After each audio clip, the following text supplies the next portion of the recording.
کچھ عرصہ پہلے یہ کتاب مجھے ملی تھی، مشکلات کا مقابلہ، اور بہت ہی زبردست کتاب ہے، اور اس میں 43 میتھڈز بتائے گئے ہیں جن کو اختیار کر کے انسان کسی بھی مشکل کا مقابلہ کر سکتا ہے۔ اگر ہم دیکھیں تو دنیا میں کوئی ایک بھی انسان ایسا نہیں جسے کوئی نہ کوئی مشکل پیش نہ آتی، چھوٹی یا بڑی، ہر شخص کو کوئی نہ کوئی تکلیف، غم، پریشانی، دکھ، کبھی جسمانی، کبھی روحانی، کبھی جذباتی، کبھی لوگوں سے، اور کبھی کسی وجہ سے، اور کبھی بغیر وجہ، انسان کچھ نہ کچھ محسوس کرتا رہتا ہے۔ اگر انسان ان تکلیفوں کا مقابلہ کرنا نہ جانتا ہو، ان مشکلات کو فیس کر کے ان کو اوور کم کرنا نہ جانتا ہو، تو انسان کی زندگی نہ صرف یہ کہ مزریبل ہو جاتی ہے بلکہ ضائع ہو جاتی۔ زندگی ایسی چیز ہے کہ جس کا کوئی آلٹرنیٹ ہے ہی نہیں۔ جو کچھ ہمیں آج ملا ہے بس صرف ایک دفعہ ملا ہے۔ انسان کو ملنے والی بہت ساری چیزیں ملٹی پلائی ہوتی رہتی ہیں، بڑھتی رہتی ہیں، ایک سے زیادہ مل جاتی ہیں، لیکن زندگی ایک ہی بار ملتی۔ تو اس لیے بہت سے لوگ یہ سوچتے ہیں کہ اگر ایک دفعہ ملی ہے تو صرف انجوائے کر لو، اور انجوائے کرنے کے لیے کچھ بھی کر لو۔ لیکن عموماً یہ دیکھا گیا کہ جب ہم اس راستے پہ چلتے ہیں کہ زندگی کو صرف انجوائمنٹ کا ذریعہ سمجھتے ہیں تو بعض اوقات اس کے ذریعے اور زیادہ مشکلات میں پھنستے چلے جاتے ہیں، کیونکہ اس دنیا میں کوئی الٹیمیٹ انجوائمنٹ ہے ہی نہیں۔ کوئی بھی چیز جس کو آپ انجوائے کرتے ہیں کچھ عرصے کے بعد اس کی ایکسائٹمنٹ ختم ہو جاتی ہے، اس کی انجوائمنٹ ختم ہو جاتی ہے، اور پھر وہ خوشی بھی غم میں بدل جاتی ہے، وہ تکلیف میں بدل جاتی ہے، پریشانی میں بدل جاتی ہے۔ پھر ایسے میں انسان کو کرنا کیا چاہیے؟ کیا اس کو اپنے اوپر غالب کر لے، کیا اس سے ہار جائے، یا اس کو ہرا دے، یا اس کا مقابلہ کرے؟ اور جہاں تک مشکلات کا تعلق ہے تو اللہ سبحانہ وتعالیٰ نے بھی قرآن مجید میں فرمایا کہ الف لام میم احسب الناس ان یترکوا ان یقولوا آمنا وهم لا یفتنون وَلَقَدْ فَتَنَّا الَّذِينَ مِن قَبْلِهِمْ فَلَيَعْلَمَنَّ اللَّهُ الَّذِينَ صَدَقُوا وَلَيَعْلَمَنَّ الْكَاذِبِينَ۔ سورۃ العنکبوت آیت نمبر 123، الف لام میم۔ کیا لوگوں نے گمان کیا ہے کہ وہ اسی پر چھوڑ دیے جائیں گے کہ یہ کہہ دیں کہ ہم ایمان لائے اور ان کی آزمائش نہ کی جائے گی، حالانکہ بلا شبہ یقیناً ہم نے ان لوگوں کی آزمائش کی جو ان سے پہلے تھے۔ سو اللہ ہر صورت ان لوگوں کو جان لے گا جنہوں نے سچ کہا، اور ان لوگوں کو بھی ہر صورت جان لے گا جو جھوٹے ہیں، یا ان لوگوں نے جو برے کام کرتے ہیں یہ سمجھ لیا ہے کہ وہ ہم سے بچ کے نکل جائیں گے، بہت برا ہے وہ فیصلہ جو وہ کر رہے ہیں۔ تو اس سے یہ پتہ چلتا ہے کہ اللہ تعالیٰ نے دنیا بنائی اس طرح ہے کہ اس میں ہر انسان کو آزما کر پرکھ کر اچھی طرح جانچ کے دیکھا جائے، اس کو ٹیسٹ کیا جائے کہ وہ کیا کرتا ہے۔ تو زندگی میں ٹرائلز اور ٹربولنسز تو ہوں گے ہی، ان کو انسان روک نہیں سکتا۔ کچھ ایسے ہوتے ہیں کہ جو ود ان یور سیلف ہوتے ہیں، آپ کے اپنے اندر ہوتے ہیں، کچھ باہر ہوتے ہیں۔ بعض اوقات آپ اپنے اندر کی چیزوں کو کنٹرول کر بھی لیتے ہیں تو باہر کے آنے والی پریشانیاں ان کو آپ نہیں کنٹرول کر سکتے۔ تو that is part of life. جب تک انسان زندہ ہے، کوئی بھی، خواہ وہ نیک ہے، بد ہے، بڑا ہے، چھوٹا ہے، عورت ہے، مرد ہے، غریب ہے، امیر ہے، بادشاہ فقیر ہے، سب کے ساتھ یہ لگا ہوا ہے۔ تو اصل امپورٹنٹ چیز یہ ہے کہ ہم ایسے موقع پر کرتے کیا، ہمارا ری ایکشن کیا ہے، ہم اس کو فیس کس طرح کرتے ہیں، ہم اس سے ڈیل کس طرح کرتے ہیں، اور ہم سے یہی دیکھا جا رہا ہے۔ قرآن مجید میں انسان کی زندگی کی جو تخلیق ہے اس کے ساتھ ہی بتا دیا گیا، خلق الموت والحیات لیبلوکم، تو یہ تو ہوگا، اس نے زندگی اور موت کو بنایا تاکہ تمہارا امتحان لے، تمہیں ٹیسٹ کرے، تو یہ لازم ہے، اس سے نکل نہیں سکتے۔ پھر یہ بھی نہیں کہ جو امتحان ہے وہ کوئی غلط قسم کے یا برے لوگوں پر آتے ہیں، نیک لوگوں پر بھی آتے ہیں، اور جو جتنا زیادہ نیک ہوتا ہے اس کا امتحان اتنا زیادہ ہوتا ہے۔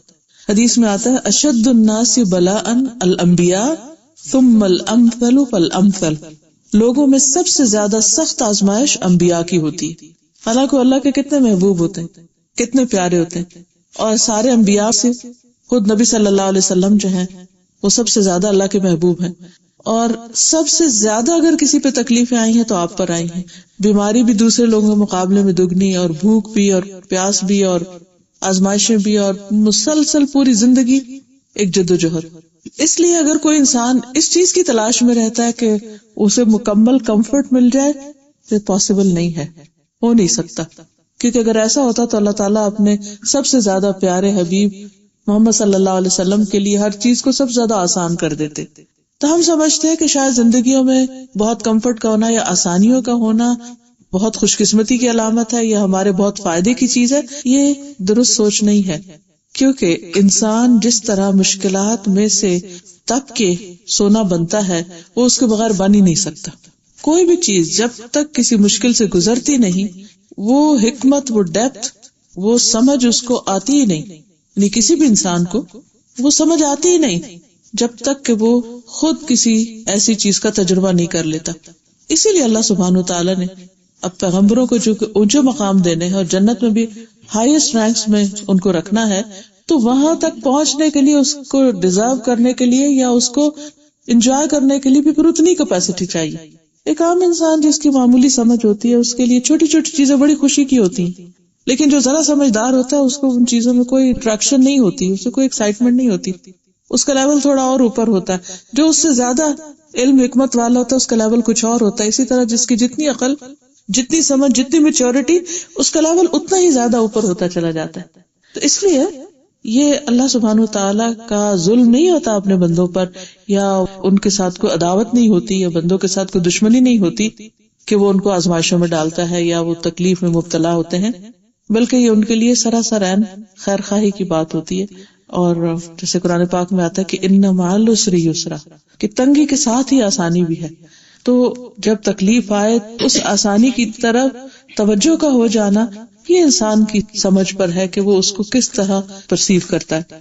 ایک اور حدیث میں آتا ہے من یرد اللہ بہ خیرا یصب منہ، اللہ جس کے ساتھ بھلائی کا ارادہ کرتا ہے اس کو آزمائش میں ڈال دیتا ہے، کیونکہ اسے اس آزمائش کے اندر ڈال کر اس نے اسے نکھارنا ہے، اسے پیور کرنا ہے، اسے اور کام کا بنانا ہے، کیونکہ اس کے بغیر وہ بن نہیں سکتا. لیکن سب سے بڑی بات یہ ہے کہ انسان کا ایمان آزمایا جاتا ہے. جب کوئی تکلیف آتی ہے تو انسان شیکی ہو جاتا ہے، اس کے اندر ایک ڈاؤٹ سے اٹھنے لگتے ہیں. پھر اسی طرح اللہ سبحانہ وتعالیٰ کے بارے میں اس کے اندر ایسی چیزیں آ جاتی ہیں کہ جیسے وہ کہ کیا واقعی اللہ مجھ سے راضی ہے، شاید اللہ تعالیٰ مجھ سے ناراض ہے، شاید میں نے کوئی بہت بڑا گناہ کر لیا ہے تو اس کی سزا مل رہی ہے. پھر لوگوں کی نظریں بھی اس طرح ہو جاتی ہیں، بعض اوقات وہ سوچنے لگتے ہیں کہ پتہ نہیں کس چیز کی پکڑ آ گئی ہے. تو انسان ایک تو اپنے اندر کی تکلیف، دوسرا لوگوں کی باتوں کی، تیسرے وہ جو کچھ ہو رہا ہوتا ہے انسان کے ساتھ اس کو سمجھنا، یہ ساری چیزیں مل کر انسان کی زندگی کو میزریبل کر دیتی. تو ایسے میں ضروری ہے کہ انسان پھر ان آزمائشوں کا اور تکلیفوں کا مقابلہ کرنا جانے، اور کس وقت کیسے ری ایکٹ کرنا ہے، کس تکلیف کے آنے پہ کرنا کیا ہے، اس کو اچھی طرح سمجھ لے. کیونکہ اگر وہ سمجھ میں آ جائے تو پھر خیر ہی خیر ہے. نبی صلی اللہ علیہ وسلم نے فرمایا عجبا لامر المؤمن ان امرہ کلہ خیر، مومن کا معاملہ بہت ہی تعجب والا، امیزنگ، بلا شبہ اس کا سارا معاملہ بھلائی والا ہے، اس ہر حال میں اس کے لیے بھلائی ہے. اور یہ سعادت صرف مومن کو حاصل ہے. اگر اس کو خوشی ملے تو وہ شکر کرتا ہے اور یہ اس کے حق میں بہتر ہوتا ہے، اور اگر اسے تکلیف آئے تو صبر کرتا ہے اور یہ بھی اس کے حق میں بہتر ہوتا ہے. تو گویا جس کے اندر ایمان ہوتا ہے اس کا اللہ پر اعتماد ہوتا ہے، ایک ٹرسٹ ہوتا ہے کہ میرے رب نے جو بھی میرے ساتھ کیا وہ بہت ہی بہترین کیا. اور وہ بعض اوقات انتہائی تکلیف کی حالت میں بھی صبر کر رہا ہوتا ہے اور ساتھ ہی صبر کے شکر بھی کر رہا ہوتا ہے. مثلاً ایک حدیث میں آتا ہے کہ مومن کا حال عجیب ہے کہ جب اس کی روح اس کے پہلوؤں سے نکل رہی ہوتی ہے، جسم کا ساتھ چھوڑ رہی ہوتی ہے، تو اس وقت بھی اس کی زبان پر شکر ہوتا ہے، اس وقت بھی اس کی زبان پہ اللہ کی تعریف ہوتی ہے. اور یہی اس کے ایمان کا پتہ دیتی، کیونکہ جس کا ایمان درست نہیں وہ اس موقع پہ فوراً پکڑا جائے گا کہ دیکھو یہ منہ سے کیا نکالتا ہے، یہ اس وقت کیا سوچتا ہے، یہ اس وقت کس طرح ریاکٹ کرتا ہے. یہی انسان قرآن مجید میں اللہ تعالیٰ فرماتے ہیں کلوا واشربوا ولا تسرفوا انہ لا يحب المسرفین. الاعراف 31. کھاؤ پیو لیکن اسراف نہ کرو کیونکہ اللہ اسراف کرنے والوں کو پسند نہیں کرتا. نبی صلی اللہ علیہ وسلم نے فرمایا کھاؤ اور پیو اور پہنو اور صدقہ کرو لیکن اسراف نہ کرو اور تکبر نہ کرو، یعنی کھانے پہ بھی فخر نہ کرو اور اسی طرح لباس پر بھی نہیں، کیونکہ کھانا پینا لباس یہ چیزیں ہیں جن کی وجہ سے لوگ اپنے آپ کو دوسروں سے بڑا سمجھنے لگتے ہیں اگر کسی کو یہ نعمت دوسروں کے مقابلے میں زیادہ ملی ہو. کھانے پینے میں سادگی. حضرت انس فرماتے ہیں میں نہیں جانتا کہ نبی صلی اللہ علیہ وسلم نے کبھی پتلی روٹی دیکھی ہو چپاتی، یہاں تک کہ آپ اللہ سے جا ملے، اور نہ آپ نے کبھی مسلم بھنی ہوئی بکری دیکھی کہ پوری کی پوری بکری ایک ہی طرح تیار کر دی جائے کھانے کے لیے. حضرت عائشہ فرماتی ہیں کہ نبی صلی اللہ علیہ وسلم کے گھرانے نے اگر کبھی ایک دن میں 2 مرتبہ کھانا کھایا تو ضرور اس میں ایک وقت صرف کھجوریں ہوتی تھی، یعنی 2 وقت پراپر میل نہیں ہوتا تھا، میل ایک ہی اور اس کے ساتھ باقی کوئی بھی را چیز۔ انسان اپنے ساتھ عہد کرتا ہے ہمارا 3 وقت کا کھانا تو وہاں میں ایسا نہیں کروں گا، اس طرح کا ریئیکشن نہیں کروں، کیونکہ ہر ٹیسٹ میں دیکھا یہ جاتا ہے کہ ریئیکشن کیا ہے۔ جیسے لیب ٹیسٹ ہوتے ہیں نا، تو اس میں مختلف کیمیکلز کے جب ٹیسٹ کیا جاتا ہے تو یہ دیکھا جاتا ہے کہ کون سا کیمیکل کس چیز کے ساتھ ریئیکٹ کس طرح کرتا ہے، اور اس کے مطابق پھر اس کو دیکھا جاتا ہے کہ کون سی چیز کتنی ورتھ ہے یا کون سی چیز کہاں فائدہ مند ہے۔ جب اللہ تعالیٰ نے انسان کو ایک اسٹیٹس دینا ہوتا ہے تو اس وقت یہ دیکھا جاتا ہے کہ یہ کس درجے تک جانے کا مستحق ہے۔ ایک دنیا کے درجے ہیں اور ایک آخرت کے درجے ہیں۔ آخرت کے درجے ان کا دنیا سے کوئی مقابلہ نہیں، وہ کہیں بہت ہی بلند ہے۔ اللہ تعالیٰ بعض اوقات ایک بندے کے لیے ایک بلند درجہ رکھتا ہے، بہت اونچا درجہ، لیکن اس بندے کے عمل اتنے نہیں ہوتے کہ وہ وہاں تک پہنچ سکے، اتنے کریڈینشیلز نہیں ہے کہ وہ اس پوسٹ کو حاصل کر سکے، اس مقام پہ پہنچ سکے۔ تو اللہ سبحانہ وتعالیٰ اس کو وہاں تک پہنچانے کے لیے مشکل میں مبتلا کر دیتا ہے، کسی آزمائش میں ڈال دیتا ہے، اور پھر اگر وہ شخص اس وقت اس پہ صبر کر جاتا ہے تو پھر اس صبر کی وجہ سے ایک دم وہ شوٹ کرتا ہے اور وہاں جا پہنچتا ہے۔ اور پھر ہم صرف عمل کرتے ہیں، اس کی جزا مخفی ہے۔ تو جیسے قرآن پاک میں آتا نا کہ وَلَا تَدْرِي نَفْسٌ مَا أُخْفِيَ لَهُم مِّن قُرَّةِ أَعْيُنٍ، کوئی انسان نہیں جانتا اس کے لیے آنکھوں کی ٹھنڈک کی کیا کیا چیز تیار کر کے اللہ نے رکھی، چونکہ وہ سب کچھ چھپا ہوا ہے، ہمیں نظر نہیں آتا، اس لیے ہم اس کو ویلیو نہیں کرتے، اس لیے ہم تھوڑی دیر میں گھبرا جاتے ہیں، ہم سمجھتے شاید یہ مشکل جو آئی ہے تو اس پہ صبر کا پتہ نہیں کوئی اجر ہے بھی کہ نہیں، اور میں ایسے ہی چپ کر کے بیٹھا ہوں، یا میں نے فلاں موقع پر یہ ریئیکٹ کر سکتا تھا میں، یا میں یہ جواب دے سکتا تھا، یا میں اس کو اس طرح اپنے سے ہٹا سکتا تھا، تو میں نے اس طریقے پر یہ کام نہیں کیا، تو شاید میں ہار گیا ہوں، یا ناکام ہو گیا ہوں، یا پیچھے رہ گیا ہوں، یا چھوٹا ہو گیا ہوں، یا دنیا میں میری عزت نہیں رہی۔ ہرگز ایسا نہیں۔ اگر انسان کو یہ سمجھ آ جائے کہ عزت ذلت اللہ کے ہاتھ میں، کسی کے دل میں انسان کے لیے محبت اور نفرت وہ بھی اللہ ہی ڈالتا ہے، کسی کے لیے خیرخواہی کے جذبات، کسی پہ انسان جب رحم کرتا ہے، تاکہ ماں بھی بچے پہ کرتی، یہ ایک جانور بھی اپنے بچے پہ کرتا ہے تو وہ بھی اللہ ڈالتا ہے۔ ان ساری چیزوں کا اصل کنٹرول اللہ کے ہاتھ میں، بندوں کے ہاتھ میں کچھ بھی نہیں ہے، اور جو کچھ وہ دیتا ہے وہ بھی اس کی حکمت پر مبنی ہے، اور جو لیتا ہے وہ بھی اس کی حکمت پر مبنی۔ ہمیں بظاہر کسی چیز کے جانے پہ یہ نظر آتا ہے کہ اس میں نقصان ہی نقصان ہے، حالانکہ اللہ تعالیٰ نے اس چھوٹے سے نقصان جو پوری دنیا کا بھی زوال ہو جائے نا، پوری دنیا کا بھی نقصان ہو جائے تو آخرت کے مقابلے میں بہت ہی چھوٹا ہے، تو وہ دنیا کے چھوٹے سے نقصان کا جو بدلہ ہے آخرت میں کئی گنا بڑا، جس کو انسان تصور بھی نہیں کر سکتا۔ وہ جب انسان دیکھے گا تو حیران ہو جائے گا کہ اچھا بس اتنی سی بات تھی جس پہ میں صبر نہ کر سکا۔ جیسے قرآن مجید میں آتا ہے انما یوفی الصابرون اجرہم بغیر حساب، کہ صبر کرنے والوں کو ان کا اجر بے حساب دیا جائے گا۔ تو جب وہ ملے گا تو کہے گا کاش میری جلد کینچیوں سے کاٹ دی جاتی، کاش دنیا میں مجھ پہ بھی یہ ساری مصیبتیں آتی، میں بھی صبر کرتا اور آج مجھے یہ ملتا، لیکن آج چونکہ وہ ملنے والا اجر نظر نہیں آتا اس لیے ہم سے صبر نہیں ہوتا۔ تو یہ صبر ایمان کے ساتھ ہے، جتنا جتنا ایمان زیادہ ہوگا اتنا اتنا صبر زیادہ ہوگا۔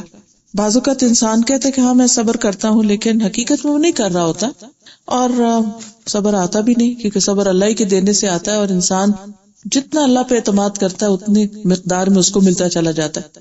تو اس لیے دنیاوی اعتبار سے بھی مقام بلند ہونے کے لیے اور آخرت کے اعتبار سے بھی صبر کی ضرورت ہوتی ہے۔ بنی اسرائیل کو اللہ سبحانہ وتعالیٰ نے ایک لمبا عرصہ نعمتوں سے نوازا۔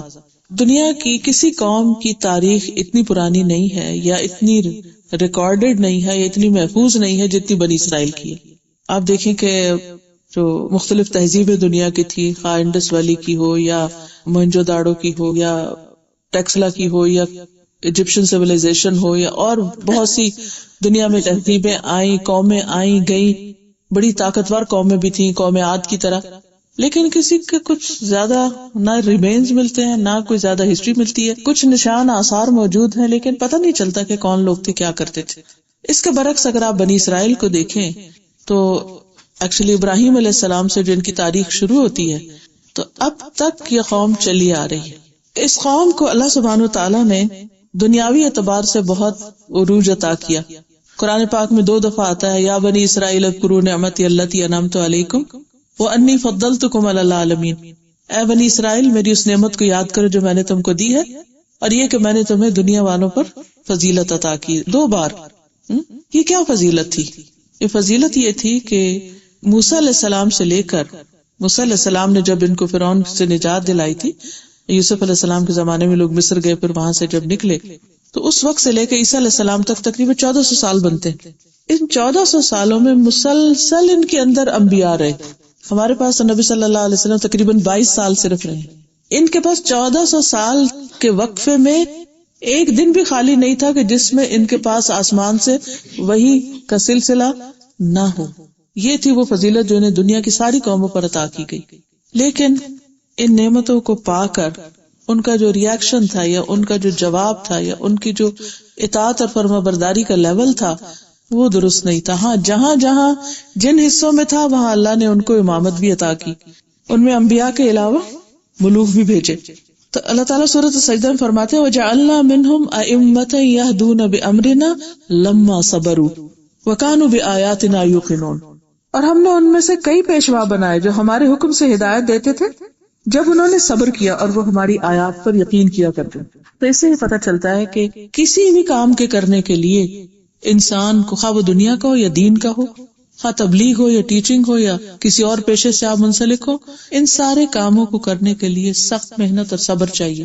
عام طور پر ہم یہ سمجھتے ہیں کہ شاید کسی کو تبلیغ کرنے کا کام یا دین کا کام یہ بڑا آسان کام ہے، کچھ بھی اٹھ کے پڑھا دو، لیکچر دے دو، درس دے دو، تبلیغ کر دو تو بس واہ واہ کی بات ہے۔ ایسا نہیں ہے۔ جو شخص بھی اس راستے پر چلتا ہے اس کے لیے بھی طرح طرح کے مسائل، چاہے وہ اللہ کا کتنا ہی پیارا کیوں نہ ہو، اور اگر وہ اس پر صبر کرتا ہے تو اللہ سبحانہ وتعالیٰ اس کی بات میں بھی اثر ڈال دیتا ہے اور اس کے لیے اور راستے ہموار کر دیتا ہے، اور اگر وہ صبر نہیں کرتا تو جو وہ کر رہا ہوتا ہے وہ بھی جاتا ہے۔ جیسے بنی اسرائیل عزت اور بلندی کے مقام سے نیچے آ گئے، اسی طرح انڈیویجولز بھی ایسے ہی ہوتے ہیں کہ اگر اللہ ان کو چنتا ہے کسی کام کے لیے اور وہ اس میں ثابت قدمی اختیار نہیں کرتے تو واپس ڈکلائن ہو جاتا ہے۔ یہدون بامرنا لما صبروا، وہ ہمارے حکم کے ساتھ لوگوں کو ہدایت دیتے رہے، لوگوں کی ہدایت کا کام کرتے رہے جب تک انہوں نے صبر کیا۔ پھر اسی طرح یہ ہے کہ انسان کی زندگی میں جو تکلیفیں آتی ہیں اس میں بیماری بھی ہے، کبھی قید و بند ہوتی ہے، کبھی لوگوں کا مذاق اڑانا، کبھی گالی گلوچ، کبھی اذیت جسمانی وغیرہ، کبھی خوف، بے چینی، فقر و فاقہ، غم، فکر، کبھی اولاد کی فکر، کبھی والدین کی فکر، کبھی کسی اور کی، کبھی ہجرت، جلا وطنی، ایگزائل۔ قرآن مجید میں اللہ تعالیٰ فرماتے ہیں کلوا واشربوا ولا تسرفوا انہ لا يحب المسرفین، الاعراف 31۔ کبھی بھوک کی کھاؤ پیو لیکن اسراف نہ کرو کیونکہ اللہ اسراف کرنے والوں کو پسند نہیں کرتا۔ نبی صلی اللہ علیہ وسلم نے فرمایا کھاؤ اور پیو اور پہنو اور صدقہ کرو لیکن اسراف نہ کرو اور تکبر نہ کرو، یعنی کھانے پر بھی فخر نہ کرو اور اسی طرح لباس پر بھی نہیں، کیونکہ کھانا پینا لباس یہ چیزیں ہیں جن کی وجہ سے لوگ اپنے آپ کو دوسروں سے بڑا سمجھنے لگتے ہیں اگر کسی کو یہ نعمت دوسروں کے مقابلے میں زیادہ ملی ہو۔ لوگ اپنے گھر میں آرام سے بیٹھے ہیں، کھانے پینے میں سادگی۔ حضرت انس فرماتے ہیں ختم ہو گئے وہیں پر، میں نہیں جانتا کہ نبی صلی اللہ علیہ وسلم نے کبھی پتلی روٹی دیکھی ہو چپاتی، ہم کتنے خطروں کی زد میں، یہاں تک کہ آپ اللہ سے جا ملے، اور نہ آپ نے کبھی مسلم بھنی ہوئی بکری دیکھی کہ پوری کی پوری بکری ایک ہی طرح تیار کر دی جائے کھانے کے لیے۔ ہم میں سے کوئی بھی حضرت عائشہ فرماتی ہیں کہ نبی صلی اللہ علیہ وسلم کے گھرانے نے اگر کبھی ایک دن میں 2 مرتبہ کھانا کھایا تو ضرور اس میں ایک وقت صرف کھجوریں ہوتی تھی، یعنی 2 وقت پراپر میل نہیں ہوتا تھا، میل ایک اور اس کے ساتھ باقی کوئی بھی اور چیز۔ لیکن کس ہمارا 3 وقت کا کھانا تو وہاں ایک۔ جب انہوں نے اللہ کو پکارا تو لا ملجا ولا منجا منکا الا الیک، اللہ تجھ سے بھاگنا کوئی پناہ، کوئی راستہ، کوئی شیلٹر ہے ہی نہیں مگر تیرے ہی پاس، تو ہی پناہ دے سکتا ہے۔ تو اس لیے جب کوئی تکلیف آئے تو نمبر 1 یہ کہ انسان اللہ سے کبھی ناراض نہ ہو، اسے اللہ سبحانہ و تعالیٰ کی طرف سے کوئی سزا یا عذاب نہ سمجھے، اللہ سے گمان اچھا رکھے، صبر سے کام لے، اپنے ریاکشن پر نظر رکھے۔ حادثے پر تو نظر ہوتی ہے، حادثے سے تو انسان پریشان ہوتا ہی ہے، لیکن اصل چیز کیا ہے؟ میں کیا کر رہا ہوں۔ اس کو پورا فوکس اپنے آپ پہ ہونا چاہیے کہ میں بول کیسے رہا ہوں، میں کہہ کیا رہا ہوں، میں چل کیسے رہا ہوں، میں لوگوں سے معاملہ کیا کر رہا ہوں، کیا میں اپنی عبادات میں اسٹیبل ہوں جیسے پہلے تھا، اس میں بہتری آئی، کیا میں پہلے سے بہتر انسان بن گیا ہوں۔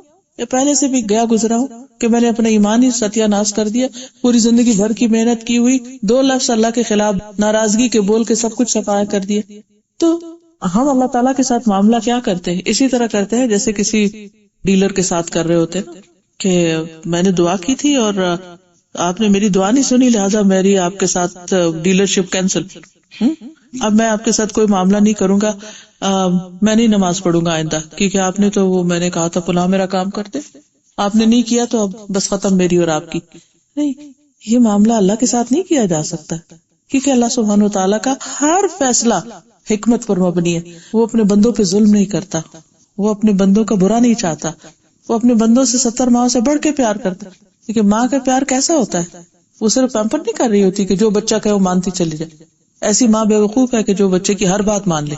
تو اگر آپ انسان کے بارے میں یہ کہتے ہیں کہ یہ ماں جو ہے وہ اچھی نہیں, سمجھدار نہیں, کیونکہ اس نے بچے کو لاڈ پیار دے کے بگاڑ دیا, تو اللہ تعالیٰ کے بارے میں آپ کو کیا گمان ہے جو 70 ماؤں سے بڑھ کے پیار کرنے والا ہے کہ اس کا پیار بس یہی ہوگا کہ آپ جو کہتے جائیں, دعا نہیں کر رہے, آرڈر بک کر رہے ہیں, جو آرڈر بک کرے وہ آپ کو فوراً ملتے چلے جائیں. تو اس سے تو اللہ سبحانہ وتعالیٰ کا حق ادا نہیں ہوتا. اس لیے سب سے پہلی بات تو یہ ہے کہ امتحان بندے کی ترقی کے لیے آتا ہے, بندے کو مزید میچور کرنے کے لیے آتا ہے, بندے کو علم اور حکمت سکھانے کے لیے آتا ہے, بندے کو اللہ سبحانہ وتعالیٰ اپنا قرب عطا کرنے کے لیے دیتے ہیں, بندے کی سچائی کو پرکھنے کے لیے اللہ تعالیٰ امتحان دیتے. اس کے کئی اسباب ہیں کہ اللہ تعالیٰ کیوں بندے کو ٹیسٹ کرتے ہیں, اور اگر ہمیں یہ سمجھ آ جائے کہ یہ سب کچھ انسان کے فائدے میں جاتا ہے, ہاں وہ تکلیف سے گزرتا ہے تو بھی فائدے میں جاتا ہے, اس سے انسان کی صحت ہوتی ہے, اس سے اصلاح ہوتی ہے. اب دیکھیں کئی بیماریاں جب انسان کو لاحق ہوتی ہیں, جیسے بعضوں کو سر درد ہوتی ہے یا جسم کے کسی خاص حصے میں درد ہوتی ہے, تو آپ کو پتہ چلتا ہے کہ آپ کے اندر تو بہت بڑی بیماری پل رہی تھی. اگر وہ تکلیف نہ آئے تو پچھلی بیماری تو نظر ہی نہ آئے کسی کو, اور اسی میں انسان کو ختم ہو جائے. کئی دفعہ ایسا ہوتا ہے کہ لوگ کہتے ہیں کہ جی وہ پتہ ہی نہیں چلا اور کینسر آخری سٹیج پہ پہنچ کے پتہ چلا, کیونکہ پہلے کوئی سمٹم ہی نہیں تھی, کوئی درد ہی کہیں نہیں ہوا, پتہ ہی نہیں چلا. یہ زیادہ بہتر ہے کہ یہ انسان کو اگر ارلی سٹیج پر تھوڑی بہت تکلیف کے ساتھ پتہ چل جائے اور اس بیماری کا علاج پہلے سے کر لے. اب یہ کہ اگر دنیا میں انسان کو کسی تکلیف میں اللہ تعالیٰ مبتلا کرتے تو اللہ تعالیٰ کیا چاہتا ہے کہ بندہ رجوع کر لے, گناہوں پہ معافی مانگ لے, اپنی غلطیوں کو دیکھنا شروع کر دے. اگر یہاں کوئی بھی تکلیف نہیں آتی اور اچانک یکا یک مرنے پر پتہ چلتا ہے اس کو کہ میں تو بڑے غلط طریقے سے زندگی بسر کرتا رہا اور میں تو بہت لوگوں پہ ظلم ڈھاتا رہا اور میں نے تو بہت سے اپنے فرائض بھی پورے نہیں کیے, تو سب پتہ چلنے کے بعد نہ تو توبہ اور نہ ہی واپس پلٹنا. تو یہ اللہ کی بڑی رحمت ہے کہ ہم ذرا سا ادھر ادھر بھٹکنے لگتے ہیں تو وہ ہمیں کھینچ لیتا ہے, وہ ادھر سے ہمیں موڑنا چاہتا ہے کہ نہیں یہ راستہ تمہارے لیے نہیں ہے, تم واپس آؤ, اپنے سیدھے راستے پہ چلو. کیونکہ یہ ایک معنی بھی بات ہے کہ خوشی میں انسان اللہ کو بھول ہی جاتا ہے لیکن تکلیف میں اکثر یاد کرتا ہے. فرعون جیسا انسان جب وہ ڈوبنے لگا تو کس کو یاد کیا؟ اس اللہ ہی کو یاد کیا.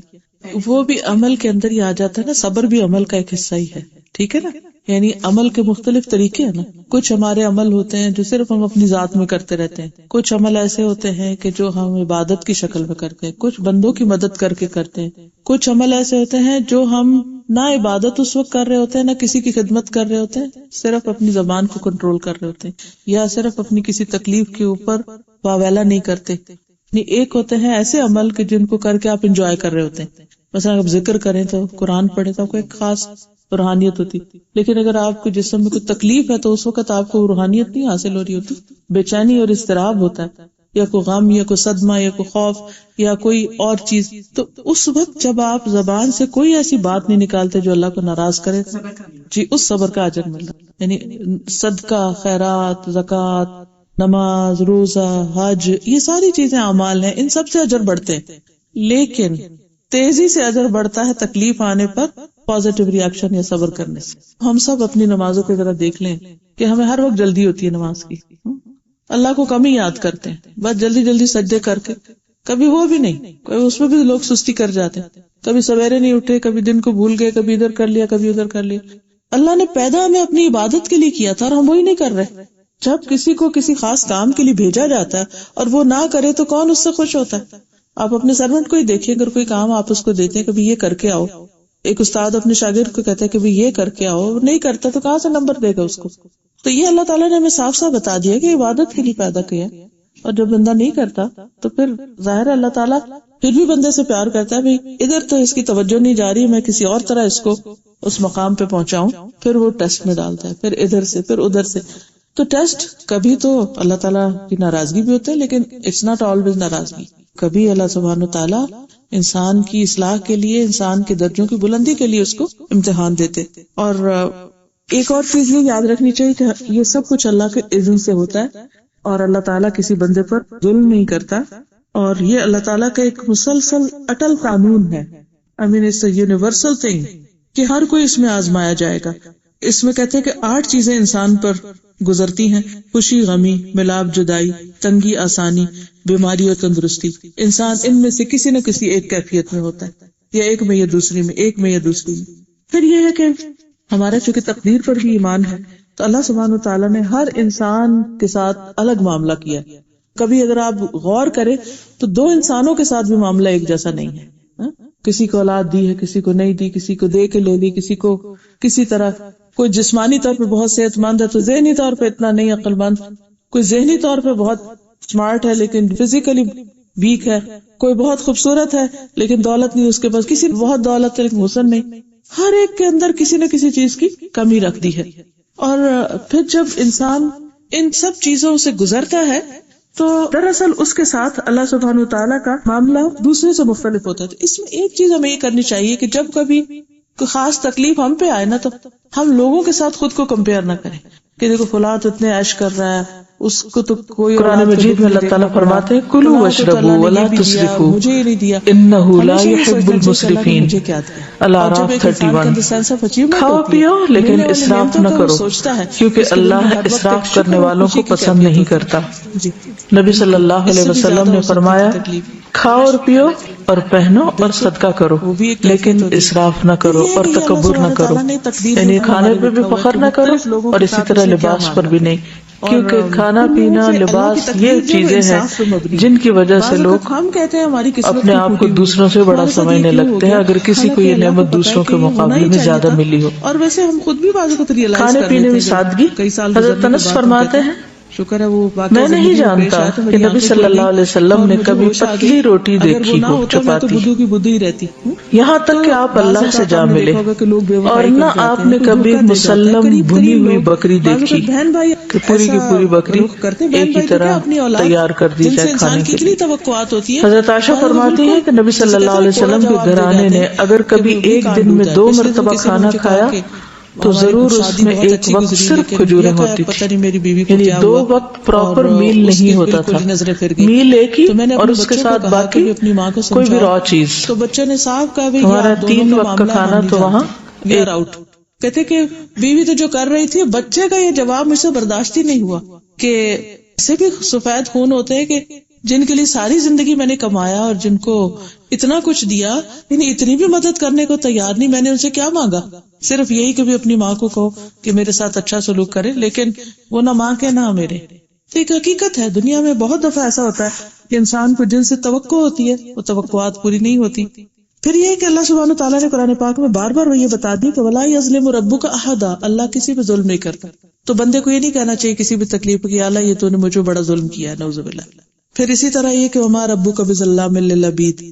پھر اللہ سبحانہ وتعالیٰ چونکہ ساری چیزیں اس کے اختیار اور کنٹرول میں ہیں تو تکلیف بھی اسی کے اختیار میں ہے، وہ جب چاہے دور بھی کر سکتا ہے. اس لیے بجائے اس کے کہ اس وقت انسان واویلا کرے، رونا دھونا کرے، اللہ کی طرف پلٹے، رجوع کرے، دعا کرے کہ اللہ تعالیٰ اس کے حالات اور سب چیزوں کو درست فرما دے.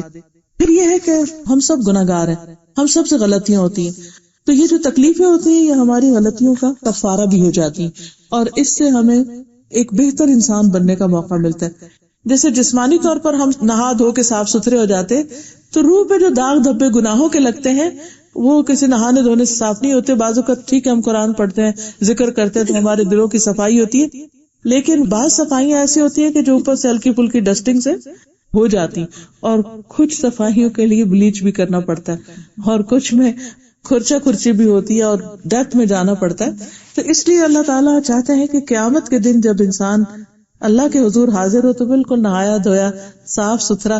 اسی لیے مومن کو موت کی تکلیف آتی ہے، اسی لیے موت سے پہلے جو بیماری ہے وہ مومن کے حق میں بہت بڑی خیر ثابت ہوتی ہے. اسی طرح باقی تکلیفیں بھی.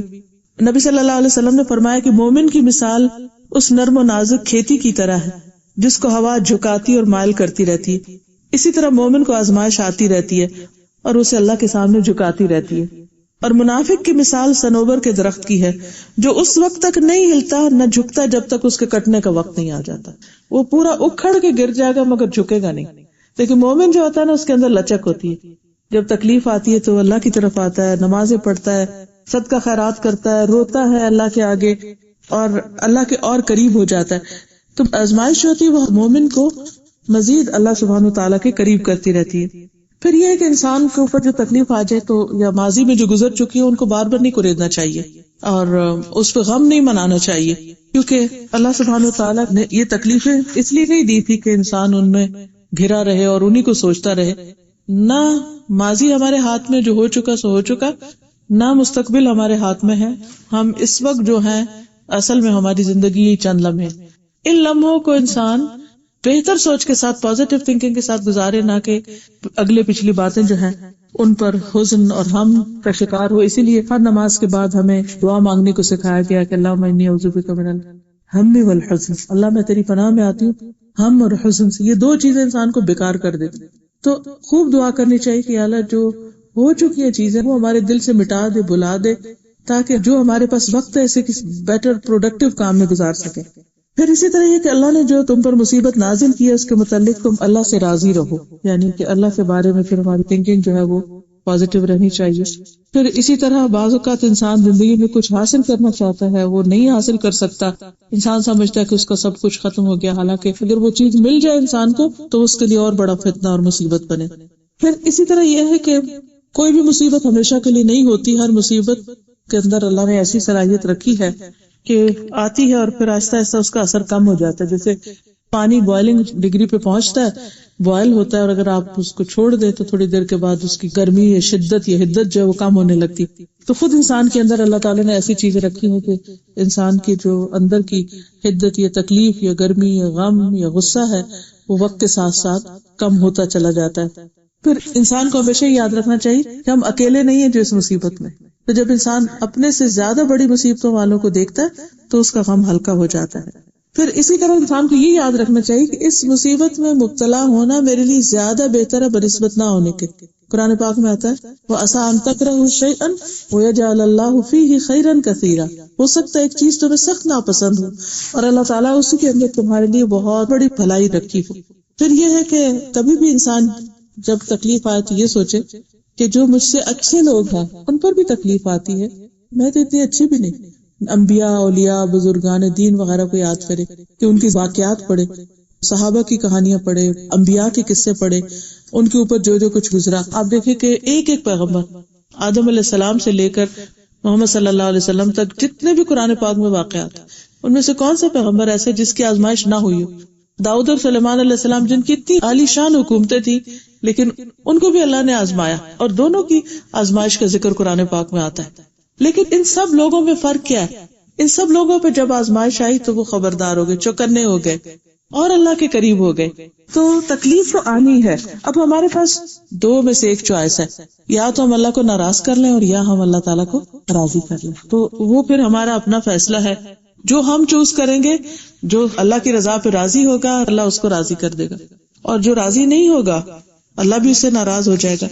پھر اسی طرح یہ ہے کہ آزمائشیں ماننی نہیں چاہیے، اور آزمائشوں سے پہلے خود کو محفوظ کرنا چاہیے، پروٹیکٹ کرنا۔ جیسے سردی گرمی آ رہی ہوتی ہے تو کچھ لوگ اس وقت تک نہیں باز آتے جب تک ٹھنڈ ان کو لگ نہیں چکتی، کہ گرمی ان کو ہٹ نہیں کر لیتی۔ تو ہمیں پتا ہے کہ بھی کس ایکسٹینٹ تک ہم جا سکتے ہیں، تو اس سے پہلے ہی اپنے کپڑے، ڈریس، گھر، ہر چیز کو انسان اکارڈنگلی مینٹین کرے۔ تو اسی طرح تکلیفوں سے بچنے کے لیے صبح شام کی دعائیں، جو ایاک نستعین کتاب ہے اس کے اندر پروٹیکشن کی، حفاظت کی، ہر موقع کی حفاظت کی، ہر قسم کی بلاؤں سے حفاظت کی دعائیں جو ہیں وہ موجود ہیں۔ بعض اوقات ہم وہ دعائیں مانگ بھی لیتے ہیں، اس کے باوجود ہم مشکل میں پڑ جاتے ہیں۔ تو اس میں بھی یہ نہیں سوچنا چاہیے کہ اچھا میں نے تو کہا تھا اللہ تعالیٰ نے مجھے پروٹیکٹ نہیں کیا، نہیں، اس سے بھی زیادہ کوئی تکلیف ہو سکتی تھی، دعاؤں کی وجہ سے وہ بہت چھوٹی رہ گئی۔ پھر اسی طرح یہ ہے کہ کوئی تکلیف ہمیشہ نہیں رہتی، ایک دن اس کا ضرور خاتمہ ہو جاتا ہے، لیکن اس کا اجر محفوظ ہو جاتا ہے۔ اور اس کے برعکس جو لوگ ایسے موقعوں پر غلط ہتھ کنڈے اختیار کرتے ہیں تو وہ انسان کو خود ہی گھیر لیتے ہیں۔ پھر ایک چیز انسان کو اور بہت فائدہ دیتی ہے، یہ ہے کہ نفع نقصان صرف اللہ کے ہاتھ میں ہے. جب تک اس نے چاہا نفع دیا، اور جب اس نے چاہا وہ لے لیا، اور جب چاہے وہ دوبارہ دے دے، اور ہر بھلائی اسی کے ہاتھ میں ہے. اور جب انسان اللہ تعالیٰ سے اچھی امید رکھتا ہے تو وہ ایک کانٹا بھی جو مومن کو چبھتا ہے اس پر بھی اس کے لیے اجر لکھا جاتا ہے. کہاں یہ کہ بڑی بڑی تکلیفیں. انسان یہ بھی دیکھتا ہے کہ اللہ کی حدود کی حفاظت انسان کو بہت سی چیزوں سے محفوظ رکھتی. ایک بہت ہی خوبصورت حدیث ہے جو نبی صلی اللہ علیہ وسلم نے حضرت عبداللہ بن عباس سے کہی تھی جب ان کے ساتھ قرآن مجید میں اللہ تعالیٰ فرماتے ہیں کلوا واشربوا ولا تسرفوا انہ لا يحب المسرفین.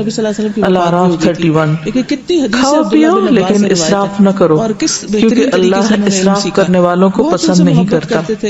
نبی صلی اللہ علیہ وسلم نے فرمایا کھاؤ اور پیو اور پہنو اور صدقہ کرو لیکن اسراف نہ کرو اور تکبر نہ کرو. یعنی کھانے پر بھی فخر نہ کرو اور اسی طرح لباس پر بھی نہیں، کیونکہ کھانا پینا لباس یہ چیزیں ہیں جن کی وجہ سے لوگ اپنے آپ کو دوسروں سے بڑا سمجھنے لگتے ہیں اگر کسی کو یہ نعمت دوسروں کے مقابلے میں زیادہ ملی ہو. کھانے پینے میں سادگی. حضرت انس فرماتے ہیں میں نہیں جانتا کہ نبی صلی اللہ علیہ وسلم نے کبھی پتلی روٹی دیکھی ہو چپاتی، بہت رجوع کرنے والا، یہاں تک کہ آپ اللہ سے جا ملے، اور نہ آپ نے کبھی مسلم بھنی ہوئی بکری دیکھی کہ پوری کی پوری بکری ایک ہی طرح تیار کر دی جائے کھانے کے لیے. حضرت عائشہ فرماتی ہیں کہ نبی صلی اللہ علیہ وسلم کے گھرانے نے اگر کبھی ایک دن میں 2 مرتبہ کھانا کھایا تو ضرور اس میں ایک وقت صرف کھجوریں ہوتی تھی. یعنی 2 وقت پراپر میل نہیں ہوتا تھا، میل ایک ہی اور اس کے ساتھ باقی کوئی بھی را چیز. ہمارا 3 وقت کا کھانا تو وہاں تو اللہ سبحانہ وتعالیٰ اس بندے کی بھی حفاظت کرتا ہے. بہت دفعہ ہمارے منہ کی اپنی ہی نکلی ہوئی باتیں ہمارے سامنے آ جاتی ہیں تو ہم اس کو غصے میں کوئی بات بول جاتے ہیں لیکن اس کے کانسیکوینسز کو بھول جاتے ہیں، اور جب وہ کانسیکوینسز سامنے آتے ہیں تو ہمیں یاد بھی نہیں ہوتا کہ ہم نے خود ہی مانگا تھا اپنے لیے. تو اسی لیے کہتے ہیں نا کہ اپنے اولاد کے لیے، اپنے گھر والوں کے لیے برا مت مانگو، کوئی پتہ نہیں قبولیت کی گھڑی ہو اور وہ تمہاری قبول ہو جائے اور پھر تم خود ہی اس پر روتے رہو. پھر اسی طرح یہ ہے کہ ان السمع والبصر والفؤاد کل اولئک کان عنہ مسئولا. کان، آنکھ، زبان، ہر چیز کے سوال ہوگا. دل، ان چیزوں سے پوچھا جائے گا. تو ان سے چونکہ سوال ہوگا تو اس لیے ان کی حفاظت ضروری. آنکھوں سے وہ نہ دیکھیں جس کو دیکھنے کو اللہ نے منع کیا، کانوں سے وہ نہ سنے جس کو سننا منع کیا ہے، دل میں وہ باتیں مت بار بار سوچے، مثلا کسی کے بارے میں گمان، برا گمان کرنا، اس سے منع کیا گیا. تو اگر کوئی آ بھی جائے تو اس کو نکالنے کی فکر کرے، کیونکہ یہ ساری چیزیں جو ہیں یہ وعدہ خلافی میں یا اس حفاظت کے پردے کو توڑنے میں آتی ہیں. پھر اسی طرح یہ ہے کہ عافیت کی دعا مانگتا رہے انسان تاکہ اللہ تعالیٰ بندے کو اپنی حفاظت میں رکھے. پھر اسی طرح یہ ہے گناہوں سے توبہ کرتا رہے، کیونکہ گناہ جو ہے انسان کے رزق کو گھٹا دیتے ہیں، گناہ اللہ تعالیٰ سے دور کر دیتے ہیں انسان کو. اس طرح اور بھی بہت ساری چیزیں میں نے اس میں سے صرف آدھی آپ کے سامنے رکھی ہیں. میں ہائیلی ریکمینڈ کروں گی اس کتاب کو، اگر آپ لے کے ایک پیج 2 پیج بھی روز پڑھتے رہیں، لیکن بس تھوڑا تھوڑا جیسے ہوتا ہے نا ایک ڈراپ لینا، کہ وٹامن کا ایک ڈراپ کے طور پر ایک اس کا اچھی طرح سمجھ کے میں اس کو پڑھتی رہی ہوں. اور آپ یقین کریں مجھے ہر روز ایک نئی زندگی ملتی تھی، ہر روز نئی باتیں سمجھ میں آتی تھی. اچھا اس کی یہ حکمت ہے، حالانکہ یہ قرآن اور حدیث میں سب کچھ پہلے سے پڑھا ہوتا ہے، لیکن جب ایک خاص آئیڈیا کے تحت اس کو پڑھتے اور اسی طرح کی سچویشن دن میں پیش بھی آ رہی ہوتی ہیں، چاہے چھوٹی یا بڑی، یا اپنے اوپر یا کسی اور کو انسان دیکھ رہا ہوتا ہے، تو ان چیزوں کی حکمت سمجھ میں آتی. جب انسان کو حکمت سمجھ میں آتی ہے تو اس کا دل سکون میں آ جاتا ہے کہ یہ اللہ کی دنیا میری تو نہیں، اس میں اللہ کا حکم چلے گا میرا تو نہیں، اس میں اللہ کی مرضی ہے میری تو نہیں، ہر چیز اللہ کی، وہ جب چاہے دے جب چاہے لے لے، مجھے اعتراض کرنے کی کوئی گنجائش ہی نہیں. تو پھر انسان ان چیزوں کو ایکسپٹ کرنے لگ جاتا ہے. جب اللہ کی تقدیر کو اور بہت ساری چیزوں کو ایکسپٹ کر لیتا ہے تو انسان کے دل کو ٹھنڈک مل جاتی ہے. ہم دنیا کو نہیں تبدیل کر سکتے، ہمیں اپنے آپ کو چینج کرنا ہے، اپنی سوچ کو بدلنا ہے، اپنے طریقوں کو بدلنا ہے. اگر ہم خود کو نہیں بدل سکتے تو ہم کسی اور سے کیا شکوہ کرتے ہیں کہ وہ خود کو بدلے. پھر ہمیں لوگوں کے رویوں کی کیوں تکلیف ہے، یا لوگوں کے رویوں کے اوپر ہم کیوں پریشان ہوتے ہیں. تو اس لیے جب انسان کا ایک کنیکشن ہو جاتا ہے پاور ہاؤس کے ساتھ، انرجی اس کو ملتی رہتی ہے، تو اس سے کیا ہوتا ہے کہ انسان ایک اچھی، مطمئن، خوش، پرسکون زندگی بسر کرنا سیکھ لیتا ہے. باہر طوفان بھی ہو تو اس کے اندر ایک اطمینان ہوتا ہے. یہ وہ اطمینان ہے جو دنیا میں اچھے کام کرنے کے لیے بہت ضروری ہے. ورنہ تو انسان ایک چیز نکل کے اس پہ پڑے، اس سے اس میں کرنے کا کام پیچھے رہ جاتا ہے. اس زندگی کا ایک ایک منٹ قیمتی ہے. ہم پوری دنیا کی دولت خرچ کر کے بھی اپنی زندگی میں اضافہ نہیں کر سکتے کہ ہم اس کو بڑھا لیں اور پھر جو کام اب نہیں کر رہے وہ تب کر رہے. نہیں، جب بری عادتیں پختہ ہو جاتی ہے تو چاہے زندگی 100 سال بھی ہو تو انسان کچھ کرنے کے قابل نہیں ہوتا.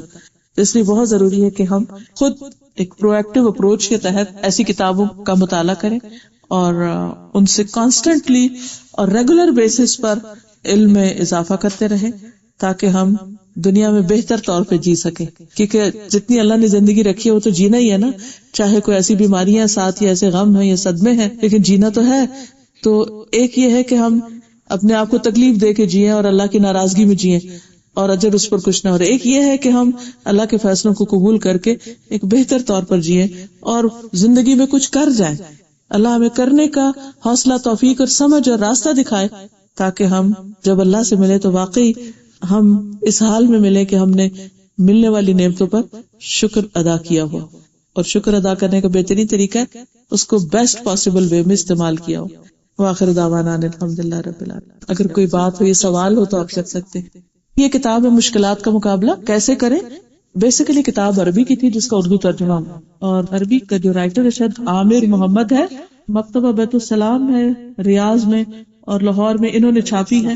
کیونکہ کوئی شخص مشکل سے خالی تو ہے ہی نہیں. مجھے تو آج تک ایک بھی نہیں ملا دنیا میں جو کہے کہ مجھے کوئی مشکل نہیں. چھوٹی بڑی کوئی نہ کوئی لگی رہتی. اب اس وقت بجلی کا نہ ہونا بھی ایک مشکل کی ایک قسم ہے.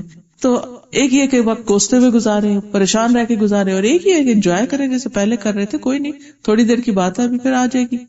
تو صرف سوچ ہی بدلنے کی ضرورت ہے.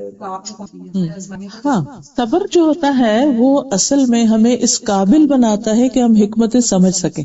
اب مثلا ایک تکلیف آئی اور ہم اس پر پازیٹیولی ریئیکٹ کر رہے ہیں تو ہمیں غور و فکر کا موقع ملے گا، سوچنے کا، سمجھنے کا، پلان کرنے کا، اس سے باہر نکلنے کا اور ایک سکسیس کی طرف جانے کا. جب ہم صبر نہیں کرتے تو ہماری ساری انرجی کس میں لگتی ہے؟ صبر کیا ہے؟ رکاوٹ، روکنا اپنے آپ کو، اسٹاپ ہیئر، بس اب اس سے زیادہ نہیں رونا، اس سے زیادہ یہ نہیں کرنا، اس سے زیادہ. جب یہ اسٹاپ لگ جاتا ہے نا تو پھر انسان تھوڑی دیر کے بعد نارمل ہونے لگتا ہے، پھر سوچنے کے قابل ہوتا ہے، پھر کچھ کرنے کے قابل ہوتا ہے. اگر وہ یہ نہیں کرتا تو پھر کیا ہوتا ہے؟ ساری انرجی صرف رونے میں لگ جاتی ہے، اس غم کو بنانے میں یا اس تکلیف کو ہائے ہائے کرنے میں لگ جاتی ہے. پھر آپ کا دھیان اس پہ نہیں جاتا کہ اسے نکلنا کیسے، آپ کا دھیان اس میں نہیں جاتا کہ اس وقت سے کیسے فائدہ اٹھانا. تو اس لیے صبر جو ہے وہ صرف چپ کر کے گمسم بیٹھ جانے کا نام نہیں ہوتا. صبر کا مطلب یہ ہے کہ اپنے آپ کو اس چیز سے روک کے، اس کو برداشت کر کے جو آپ کو منفی طرف لے جا رہی ہے اس کو چینلائز کرنا ہے، پازیٹیو وے میں دوسری طرف لے کے جانا ہے. میں نے جب سے رونے میں جب بالکل اس وقت یہ کہ نہ کہ اللہ کی مرضی تو بڑا ہے، بالکل اس کی بہتری ہے رونے اور سے فائدہ ہے. کیونکہ جب انسان اس پہ صبر کر لیتا ہے نا تو اللہ تعالیٰ فرماتے ہیں کہ الذین اذا اصابتهم مصیبۃ قالوا انا للہ وانا الیہ راجعون اولئک علیہم صلوات من ربہم ورحمہ واولئک هم المہتدون. کہ وہ لوگ جب ان پہ مصیبت آتی ہے تو وہ کہتے ہیں بے شک ہم بھی اللہ کے لیے ہیں اور اللہ ہی کی طرف واپس جانے والے. مال چلا گیا، اولاد چلی گئی، کوئی اور عزیز پیارا چلا گیا تو ہم بھی اسی راستے پہ، آج اس کی باری کل ہماری بھی آنے والی ہے. اور اس کے بعد وہ اس کو ایکسپٹ کر لیتے ہیں کہ یہ ہو گیا، اب اس کو ریورٹ نہیں کر سکتے. ایسے لوگوں کا انسٹنٹ ریوارڈ کیا؟ اولئک علیہم صلوات من ربہم. ان لوگوں پر رب کی طرف سے رحمتیں نازل ہوتی ہیں اور خاص رحمت نازل ہوتی ہے اور ان لوگوں کو ہدایت نصیب ہوتی ہے. اولئک هم المہتدون. ان کو راہ مل جاتی ہے کہ وٹ نیکسٹ، اب کرنا کیا. جو ہونے والی بات تھی وہ ہو گئی، اس کو میں چینج نہیں کر سکتا. یہ تقدیر میں لکھی تھی. بچہ ماں کے پیٹ میں ہوتا ہے تو اس کی زندگی کے ساتھ موت کا دن بھی لکھ دیا جاتا ہے. چینج نہیں کر سکتے ہم اس کو، اب چینج نہیں کر سکتے. اگر ہماری زندگی آج سے اس کے بعد ہمیں اگر مثلا 5 سال باقی ہیں تو اس کی فکر کرنی چاہیے کہ 5 سال میں کیا کیا میں کر سکتی ہوں. کیا میں سارا قرآن مجید میں اللہ تعالیٰ فرماتے ہیں کلوا واشربوا ولا تسرفوا انہ لا يحب المسرفین.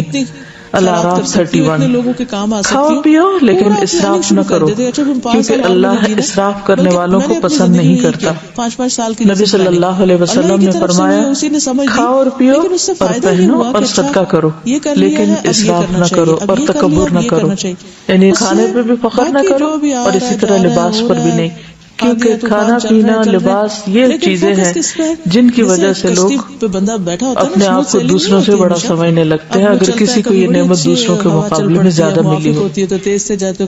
کھانے پینے میں سادگی، حضرت انس فرماتے ہیں میں نہیں جانتا کہ نبی صلی اللہ علیہ وسلم نے کبھی پتلی روٹی دیکھی ہو چپاتی، یہاں تک کہ آپ اللہ سے جا ملے، اور نہ آپ نے کبھی مسلم بھنی ہوئی بکری دیکھی کہ پوری کی پوری بکری ایک ہی طرح تیار کر دی جائے کھانے کے لیے۔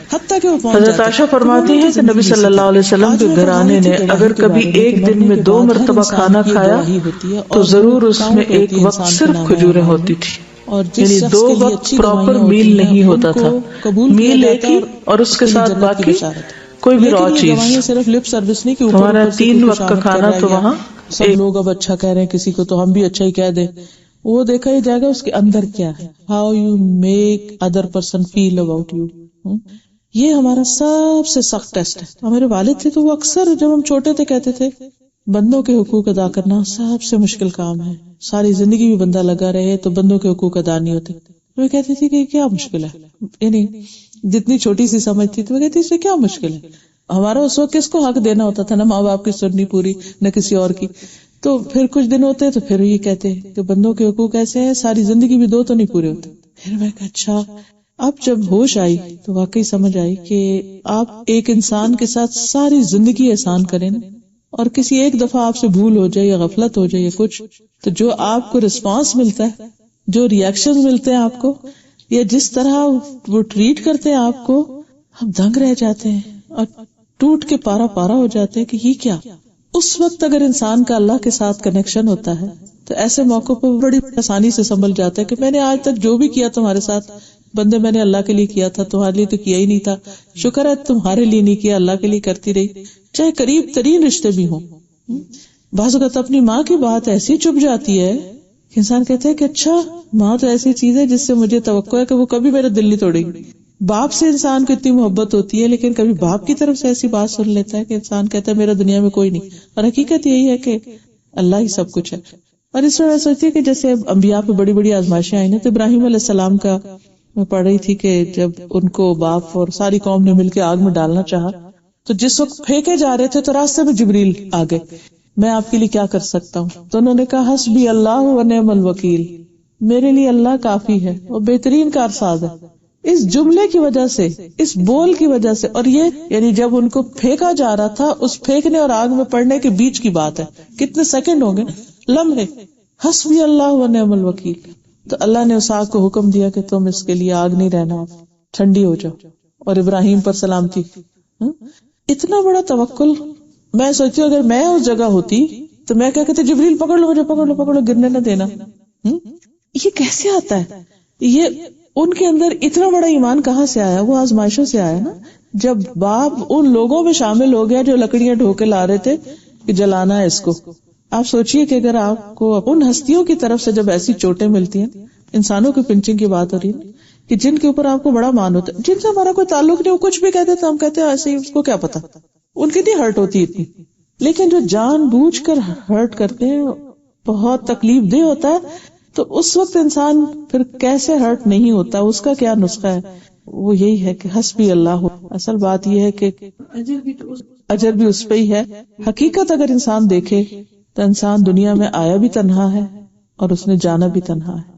یہ رشتے پیار کے اللہ نے بنائے ہیں، ان سب کے ساتھ ایک اللہ نے انسان کو خوشی بھی دی ہے، لیکن اللہ نے ڈپینڈنس ان پہ کرنے سے منع کیا ہے۔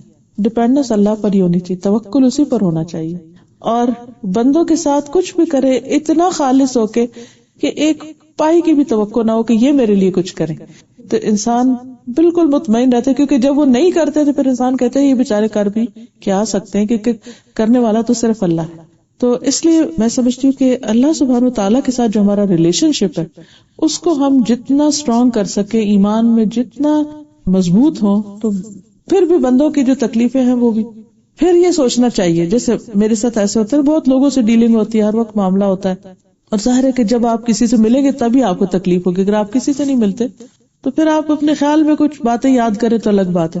وہی لوگ جو اتنے اچھے ہوتے ہیں ان کی کبھی کوئی بات ایسی چپ جاتی ہے انسان کو. تو میں سوچتی ہوں کہ اچھا یہ ہرٹ کیوں ہوئی, اس کی کوئی وجہ ہے. اللہ تعالیٰ مجھے کچھ سکھانا چاہتا ہے. اچھا میں نے کیا سیکھا اس سے, کیا سبق ملا, میں اس کے بعد اللہ سے کتنا قریب ہوئی ہوں, اور میں کیا شیطان کے پندے میں تو نہیں آ گئی, میں نے اس کے بارے میں کتنی بدگمانی کی, میں نے اس کے پچھلے احسان کتنے یاد رکھے. کیونکہ کوئی بھی شخص جو ہمیں ہرٹ کرتا ہے وہ ہمارا پیارا ہی ہوتا ہے.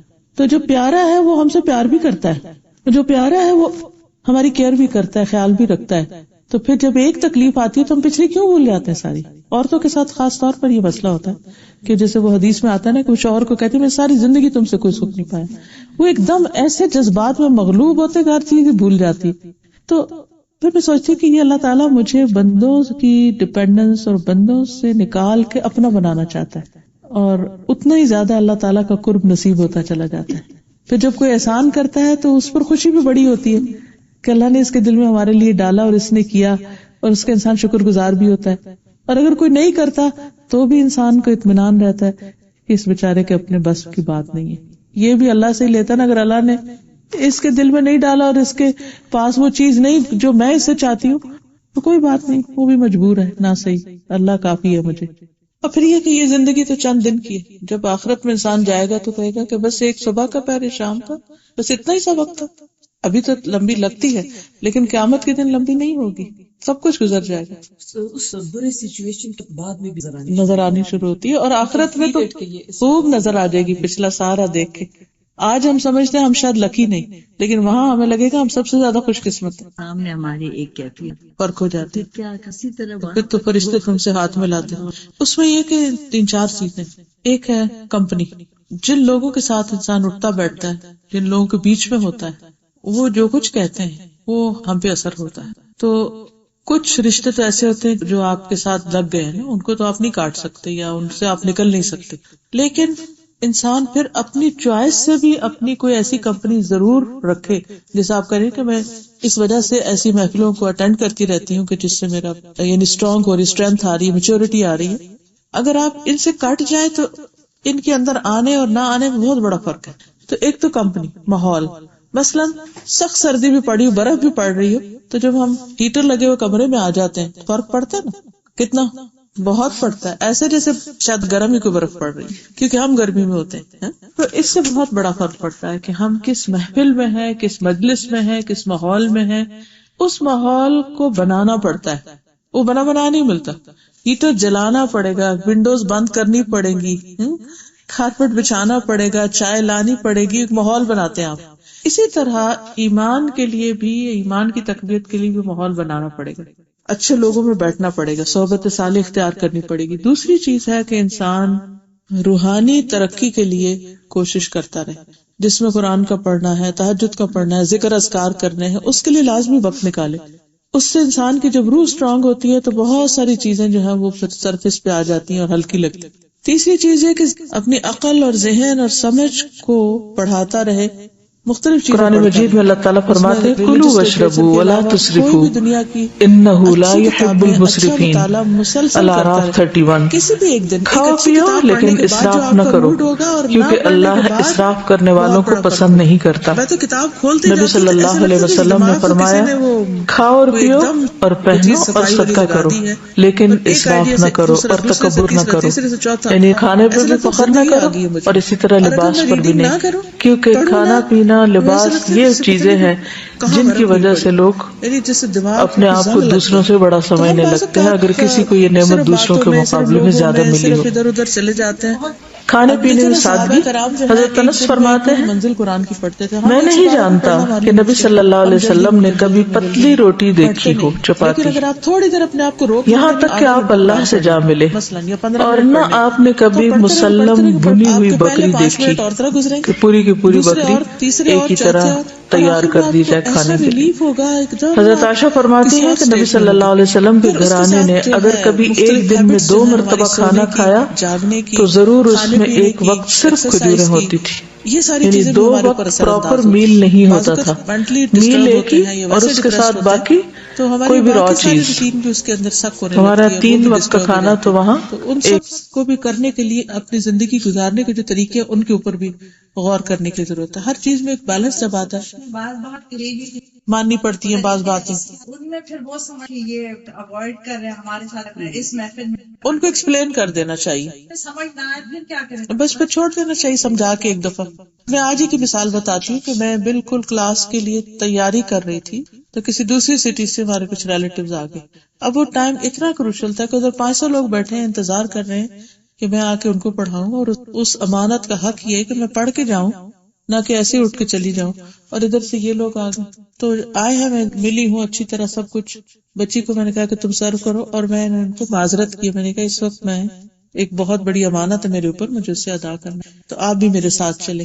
تو میں دروازہ بند کیا، تھوڑا سا میں نے اپنا جو پڑھنا تھا پڑھا، اس کے بعد ان کو بھی میں ساتھ لے کے چلی گئی کلاس میں. جب میں واپس نکلی ہوں تو اتنا انہوں نے شکریہ ادا کیا کہ ہمیں اس سے اچھی تو کوئی ٹریٹ مل ہی نہیں سکتی تھی کہ جو کچھ آپ نے ہمیں وہاں بیٹھ کے دیا. اس کے بعد کھانا کھلایا جو بھی گھر میں تھا، اور پھر اس کے بعد ان کو رخصت کیا. تو اتنے خوش وہ لوگ واپس گئے. اب میں اس وقت سوچتی کہ اگر میں اس وقت کہتی ہاں نہیں اب تو میں چونکہ یہ آ گئے ہیں تو اس لیے اگر یہ مائنڈ کریں گے تو میں پہلے ان کو اٹینڈ کر لوں، اور پڑھنے کا تو خیر ہے نہ بھی پڑھوں، اور کلاس میں جا کے اوٹ پٹانگ کام کرتی اور ان کو بھی لے جاتی یا نہ لے جاتی، تو نہ ادھر کے نہ ادھر کے. کچھ چیزیں ایسی ہیں کہ جو انسان کی زندگی میں اصول ہونے چاہیے، اور دوسروں کو، ہمارے آس پاس والوں کو پتا ہونا چاہیے کہ یہ ہماری ڈیوٹی ہے، یہ ہماری ذمہ داری ہے، یہ ہمیں کرنا ہی کرنا ہے. ہم نماز ہوتی ہے نا، کوئی آ جائے تو ہم نماز قضا کر کے بیٹھ جاتے ہیں کہ یہ مائنڈ کرے گا. تو جب تک ہم لوگوں کے خوف میں رہتے ہیں تو ہم اللہ کا حق ادا نہیں پوری طرح کر سکتے. تو دوسرے کو بہت پیار سے اچھے طریقے سے، سورہ بنی اسرائیل میں بھی آتا نا، اگر تم چاہتے ہو ان سے اعراض برتنا کہ وہ مدد چاہتے ہیں تم سے، ابھی کر نہیں سکتے، تو ان کو اچھی طرح پیار سے سمجھا دو اور نرمی سے بات کر لو اور بات کر لو. تو چھوڑ دینا چاہیے. دیکھیے خدا تو نہیں ہے نا ہمارے، کوئی بات نہیں، ڈپینڈنس نہیں ہونی چاہیے بندوں پر، کسی پر بھی ڈپینڈنس. توکل صرف اللہ پہ ہونا چاہیے. نفع نقصان کا مالک اللہ کو سمجھنا چاہیے. ہمارا رزق اللہ کے ہاتھ میں. کوئی اگر ہماری مدد کسی بھی طرح کر رہا ہے اور کسی بات میں ناراض ہو کے مدد چھوڑ دیتا ہے، اللہ تعالیٰ اس سے بہتر دروازہ کھولے گا. وہ ہمارا بھی ٹیسٹ ہے اور اس کا بھی ٹیسٹ ہے. دیکھیے ہم ان کے ساتھ احسان کرتے رہیں، کیونکہ ان کو جب ہماری ضرورت پڑے گی تو واپس آئیں گے. بس یہ کہ ہر چیز کا ایک کرنے کا انداز اچھا ہو.